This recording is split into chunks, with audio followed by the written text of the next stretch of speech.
Tu sais, être endetté, c'est pas juste financièrement, et je vais te l'expliquer dans cette vidéo, parce qu'il faut vraiment qu'on en parle. C'est le moment de sortir de toutes tes dettes. Je vais étayer mes propos, mais avant de commencer, je vais juste te dire que plus le temps passe, plus tu t'enfonces dans tes dettes, plus tu t'enfonces dans tes dettes, plus c'est compliqué d'en sortir. De quelle dette est-ce que je parle?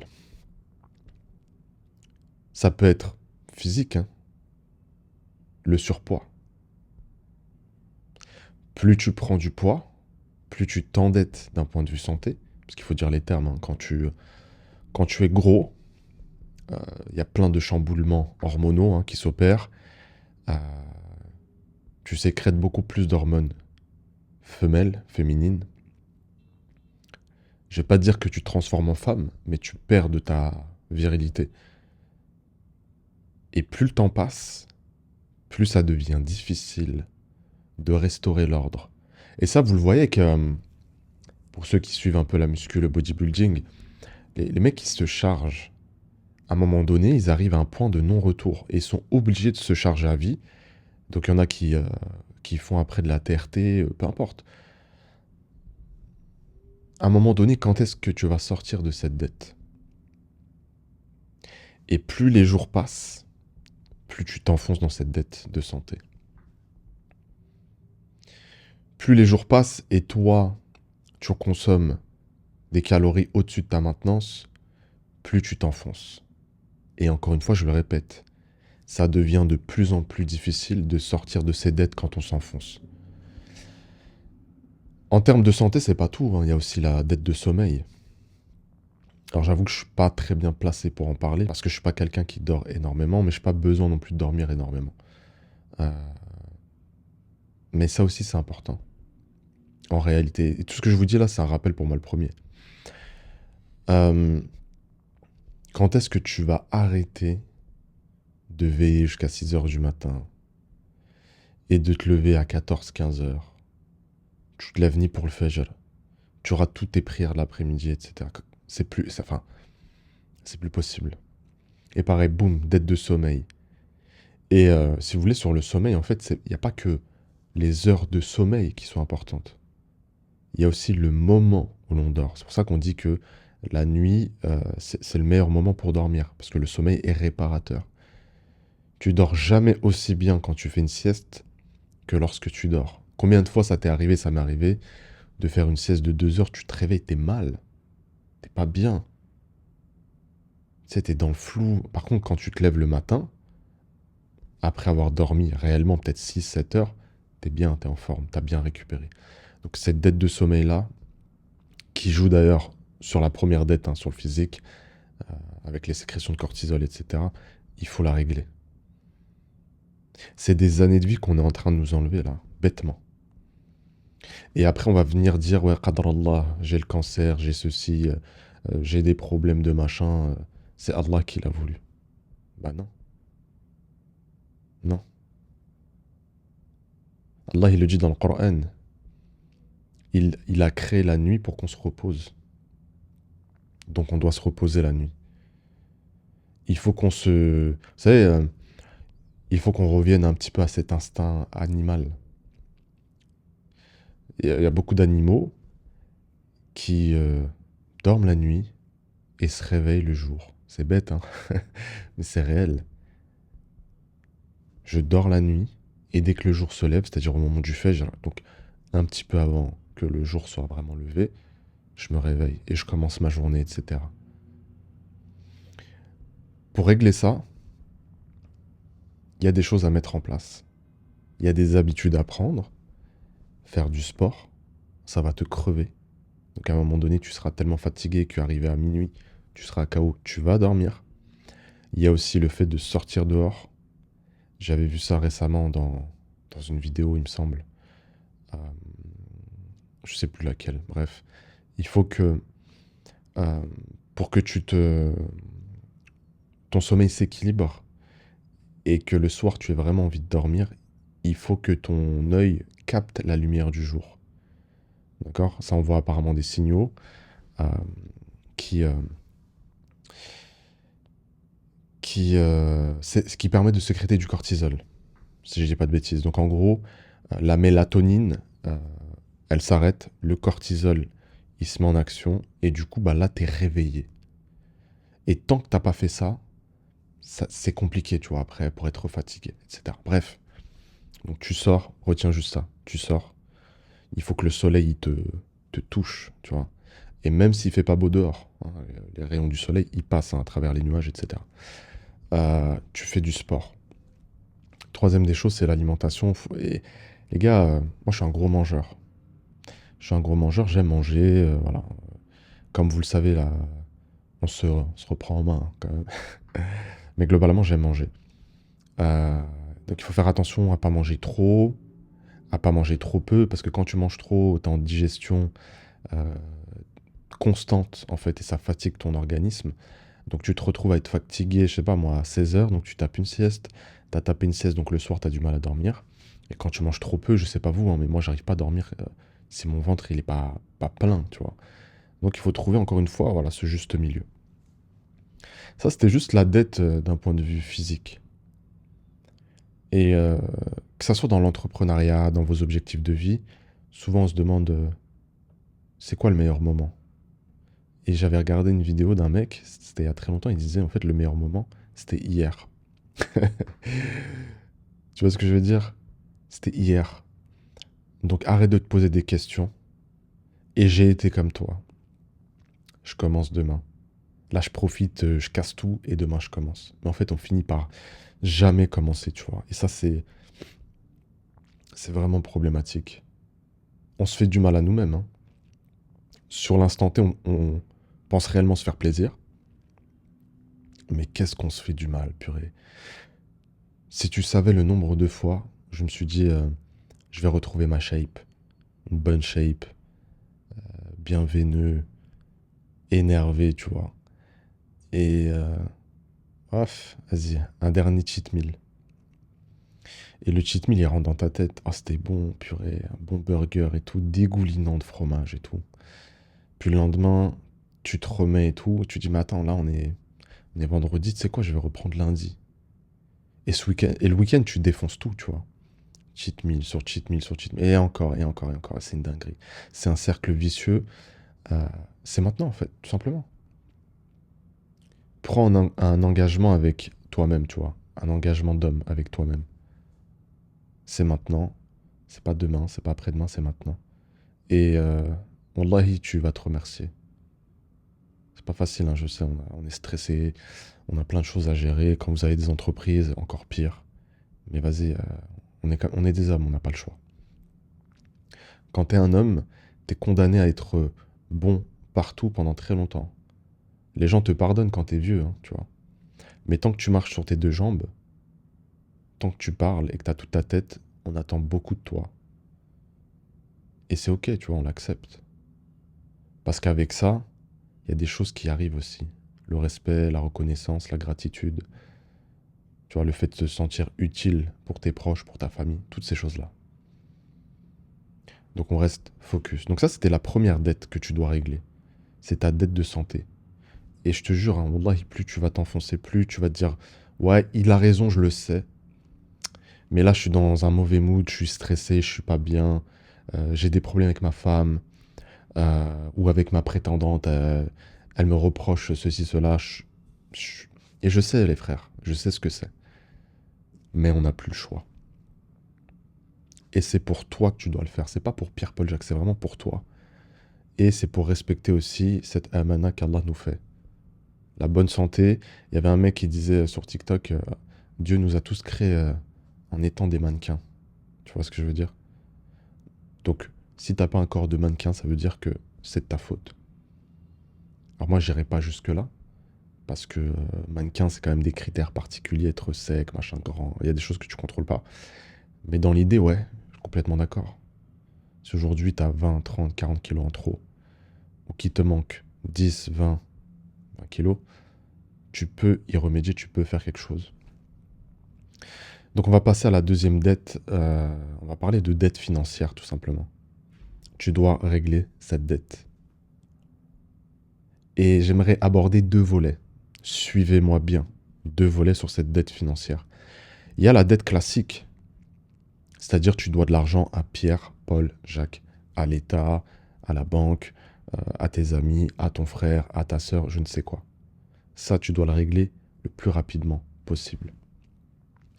Avant d'entreprendre, j'avais des dettes. J'avais des dettes auprès de la banque euh, parce que j'avais pris un crédit étudiant de 6 000 euros. Alhamdoulilah, c'était un crédit qui était financé par... c'est pas qu'il était financé par l'État, c'est que l'État se portait garant. Et c'était un crédit à taux zéro. C'était pour mes études. Vous savez, parfois, vous avez des collaborations entre l'école et les banques. Donc, en fait, la banque est venue, c'était à la rentrée. Euh, voilà, pour payer les 6 000 euros, nous, on a un prêt étudiant à taux zéro, machin et tout. Donc, je me suis dit, allez, let's go. Moi, mes parents n'avaient pas d'argent. C'était très compliqué. Donc, euh, donc voilà, c'était la première dette que j'avais. Ensuite, évidemment, comme c'était compliqué, je me suis fait aider aussi par des amis, tu vois, des potes à l'époque. Et pareil, je crois qu'au total, c'était peut-être 4 000 euros en tout, tu vois. Donc, j'avais 6 000 euros d'un côté, j'avais 4 000 euros de l'autre. Qu'est-ce que j'ai fait pour rembourser ça? Bah, j'ai travaillé, en fait. J'étais animateur. En parallèle, je lançais mon tout premier business dans la nutrition qui commençait à prendre. Et je donnais des cours. Donc, je donnais des cours d'anglais, je donnais des cours de maths. Et alhamdoulilah, qu'Allah le préserve. Je vous expliquer très rapidement comment j'ai fait pour pouvoir donner des cours. C'est des cours particuliers, hein. J'ai fait une annonce sur Le Bon Coin. Je me suis présenté, j'ai présenté que voilà, je suis étudiant, je fais ceci, j'ai fait mon bac S, j'ai eu mention ceci, blablabla. Et j'ai été contacté comme ça par des personnes. Donc moi, à ce moment-là, je suis à Gennevilliers dans le 92. Et il y a un frère, qu'Allah le préserve et préserve sa famille, ses enfants, qui prend contact avec moi. Et franchement, il le sait peut-être même pas en vrai, mais il m'a sorti de la misère. Donc, j'ai fait cours au début à ces deux grands. Donc, une fille et un garçon. Le garçon, il était en troisième, je crois. En troisième, et la fille était en cinquième. Ça se passait super bien. Je leur ai fait prendre pas mal de points sur la moyenne. Ils avaient des super notes, je les faisais travailler. Et j'avais deux rendez-vous avec eux dans la semaine, au début. Donc il y avait le week-end et il y avait, je crois que c'était le mercredi. Ensuite, on est passé à trois rendez-vous, mais comme j'avais les deux à chaque fois, c'était au moins 2 heures. Et je crois que je facturais 15 euros de l'heure, quelque chose comme ça. Au final, il y a le plus jeune qui s'est rajouté. Ça s'est très bien passé aussi. Et donc pendant plusieurs mois, je crois quasiment un an, j'étais avec ce frère et voilà, en fait, il me payait toutes les semaines et c'était des belles sommes, tu vois. Donc ça me permettait d'aider ma mère à chaque fois que... Il me payait souvent en liquide, donc à chaque fois je donnais un billet à ma mère. Et c'est simple. Ce qui tombait dans ma main, je le prenais et je le redonnais tout de suite à mes créanciers. Je me suis posé aucune question. C'était dur parce que tu avais l'impression de travailler pour rien, mais en même temps tu devais de l'argent à des gens qui t'ont aidé, que ce soit en l'occurrence la banque euh, ou mes potes à l'époque. Donc j'ai serré la ceinture comme ça et je crois qu'au bout de... en 6 mois, je crois que j'avais tout remboursé et j'arrivais à survivre parce que comme je vous ai dit, j'étais animateur. Et, euh, et bah, j'avais mon activité qui commençait à prendre. Donc là, c'est vraiment là, je vous raconte vraiment la période où je commence, tu sais, j'étais noyé là et je commence à sortir la tête de l'eau. Et c'était une belle sensation, la vérité. Et si j'ai un conseil à vous donner, ne vous endettez auprès de personne, ne devez rien à personne. Je vous jure, wallahi, quand j'ai terminé la banque en réalité. Première chose, je payais les deux en parallèle, mais la banque, comme j'avais déjà commencé à rembourser depuis peut-être un an, 2 ans, voilà, ça je l'ai clôturé rapidement. Et ensuite, je suis passé à mon pote. Quand j'ai donné les derniers, je sais plus, peut-être un virement de 200 euros, les derniers 200 euros, 300 euros, j'avais une sensation de bien-être de malade. Je suis libre, entre guillemets, je dois plus rien à personne. Remboursez vos dettes, s'il vous plaît. Remboursez vos dettes sans plus attendre. Et ne faites pas partie de ceux qui profitent de la vie pendant qu'en fait, il y a des gens à qui tu dois de l'argent. Tu vois? C'est pas ton argent. En réalité, ce qui rentre là, c'est leur argent. Donc tu rembourses ça. Ça, c'est le premier type de dette. Le deuxième type de dette, en fait, c'est une dette causée par, on va se dire les termes, hein, par ton ignorance. Aujourd'hui, si tu me suis, c'est que l'entrepreneuriat t'intéresse, euh, c'est que tu as envie d'être libre, tu as envie de faire de l'argent. Et je peux que t'encourager à ça. D'ailleurs, si vous me suivez régulièrement, si vous avez vu mes autres vidéos, de quoi est-ce que je vous parle, pardon, le plus là en ce moment? Je vous parle pas de faire de l'argent, j'ai fait peut-être une ou deux vidéos purement sur ça. Mais d'abord, je vous parle de mindset. Moi, ce que je veux, parce qu'on est méthodique, je veux d'abord que vous puissiez être dans les meilleures dispositions pour réussir. Avant qu'on attaque le vif du sujet, et vous inquiétez pas, je pense que, c'est même pas je pense, sur le marché francophone, il n'y aura personne qui va vous donner plus de valeur. Vraiment personne. Donc restez branchés. Le mindset, les amis, c'est trop important. Plus tu t'enfonces dans ton ignorance, plus tu t'endettes. Et j'ai partagé sur Instagram une vidéo d'Alex Hormozy qui disait qu'il y avait une phrase qui lui avait changé la vie. Alors, j'ai plus les termes exactement, mais grosso modo, euh, il me semble que c'est une femme qui fait 1 million de chiffre d'affaires par an, ce qui est très correct.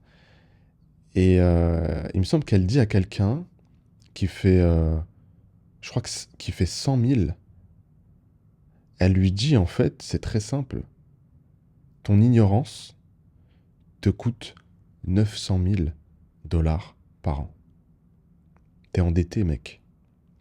Et c'est tellement réel. J'ai beaucoup d'hommes qui viennent me voir. Ils sont endettés parce qu'ils manquent de connaissances. Ils sont endettés parce qu'ils ont un business qui ne tourne pas. Parce qu'ils dorment sur de l'argent. Tout le monde est capable de faire 3, 4, 5 000 euros en ligne. Mais vraiment tout le monde. Il suffit juste d'avoir une stratégie qui fonctionne. Peu importe la niche que tu choisis, peu importe le business model. Même si je me rangerai toujours du côté du business model de l'enseignement, c'est-à-dire d'avoir un business d'éducation. Tu as une compétence, tu as une passion, tu la partages.